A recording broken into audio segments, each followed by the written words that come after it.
the reality is they're all asking the same question. They all come down to the same concept, which is, are you respecting the rights of children or are you disregarding the rights of children? And specifically, the right that we are defending at them before us is children's right to their mother and father.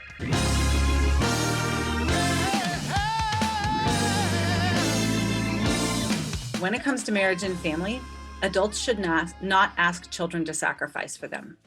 If I could just summarize the whole thing, it's that adults need to do hard things for kids rather than insisting that kids do hard things for adults. When we look at issues of marriage and family, a lot of times we think that they are disconnected issues.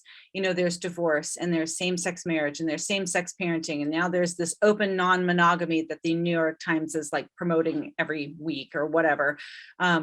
There's reproductive technologies, sperm and egg donation and surrogacy, and there's even adoption and even just the definition of marriage and all of this.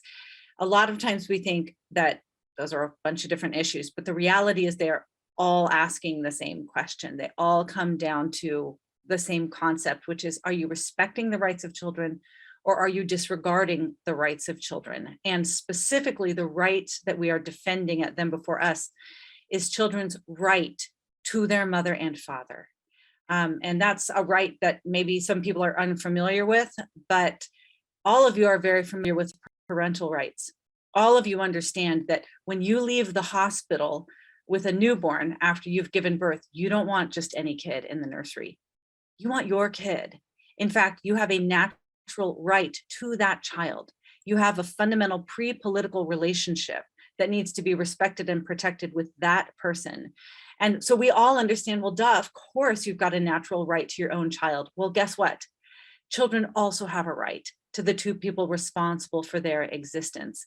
And when we defend that right, we create children that are whole and healthy. We stack the deck in favor of their thriving. When we disregard that right, we see massive social ills cropping up everywhere, because children who suffer family breakdown, specifically children whose right to their father has not been protected, are much more vulnerable to crime, to becoming criminals, to becoming teen parents, to becoming teens that are homeless, to living in child poverty, to dropping out of school, right? All of these major social ills that we see have something in common.